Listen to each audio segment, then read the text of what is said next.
Seven तहसील के शहर भान सैदाबाद के जलबानी कॉलोनी की रिहायशी सिंध एजुकेशन फाउंडेशन स्कूल के 7वीं जमात की तुलबात उरूज बुगियों ने Benazir Bhutto girls cadet college Larkana में 8वीं जमात में दाखिला हासिल करने के लिए मुकाबले का इम्तिहान पास कर लिया।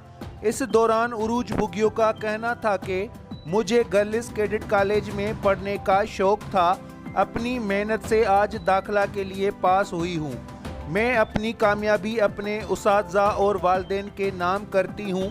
मेरी ख्वाहिश है कि मैं अपनी तालीम मुकम्मल करके अपने मुल्क और कौम की खिदमत करूँ।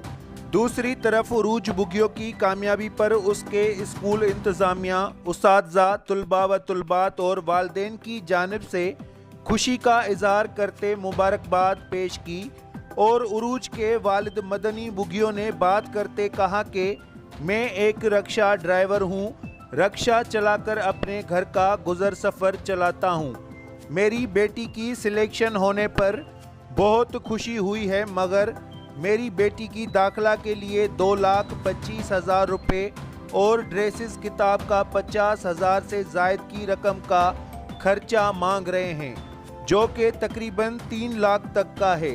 मैं वज़ीर आला सिंध अपनी बरादरी और दीगर साहिब हैसियत लोगों से मदद की अपील करता हूँ ताकि मैं अपनी बेटी अरूज बुगियों को दाखिला दिलाकर आगे पढ़ा सकूँ। रिपोर्ट माजिद अली कुरैशी, 7 शरीफ।